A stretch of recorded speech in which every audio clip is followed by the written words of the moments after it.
President von der Leyen stating that Europe is in quote-unquote a fight for its future against hostile powers. From an economic perspective, what are the most significant vulnerabilities the EU must address to ensure sovereignty and competitiveness in the economic market?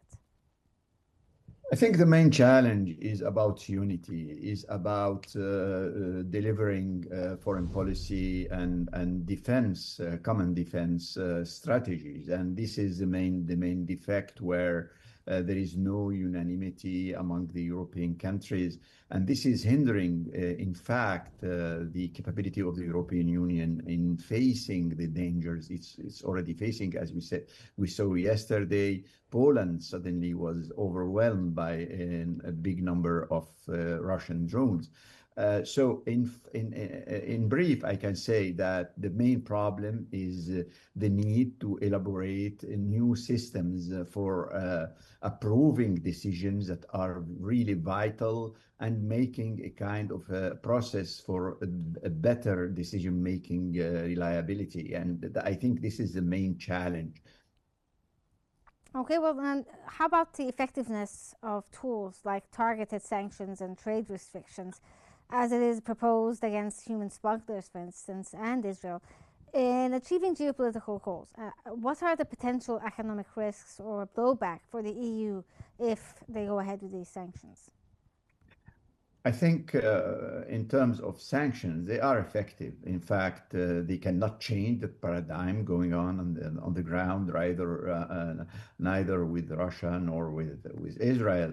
But at the end of the day, it will increase the pressure. It will aim to make some political change domestically. But in fact, they were really effective in terms of the settlers in Israel, who many of them were considered to have a double passport, for example, and for the trade of those colonies in the West Bank. So they are effective, but the backlash of this, in fact, this is my point, is that Europe has to decide whether to sacrifice some of the mild, really trivial economic interest in the interest of its main strategy. The main issue here is that Europe for a long time dismissed to a large extent its military capabilities on the basis that there is a rule of law in the world. But now with deterioration of the rule of law, it has a major interest in sacrificing some of its trivial economic interest in favor of really showing and defending the international law, defending the sovereignty of nations, would it be in Qatar or would it be in Ukraine or whatever. So I think from many angles, we can see that the main problem returns to the difficulty in decision-making in Europe itself. Well, since you're talking about the idea of difficulty in decision-making, now von der Leyen defended the EU-US deal as providing what she called stability, despite opposition to tariffs. Can a trade relationship be built on the management of disputes rather than resolution to sustainably maintain a relationship between the EU and the US? I know that President Trump at the moment is, basically pushing his weight around as a major superpower against the EU. How can they maintain this relationship? I think it's very precarious.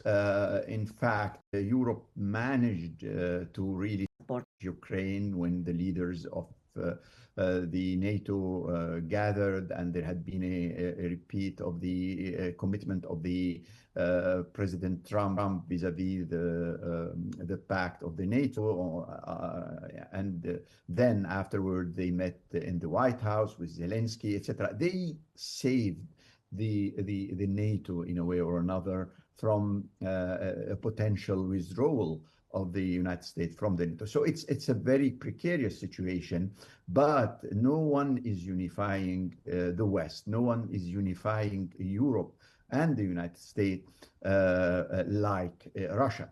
The meeting which had happened in Beijing actually showed that Russia had chosen its allies, and this was a major blow to Mr. Trump himself, so that he needs allies. He needs to rely on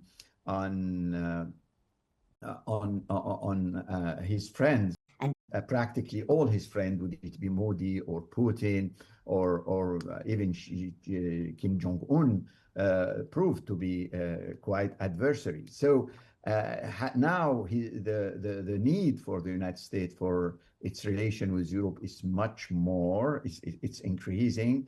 And the failure of the United States in really mediating many of the conflicts in the world makes the Europe in a better position to gamble on the cooperation of the United States, but still it is very precarious. Okay, if we can go back to the EU-Israeli relations. Now, freezing financial support and imposing trade restrictions on Israel represents a major shift in EU policy in general.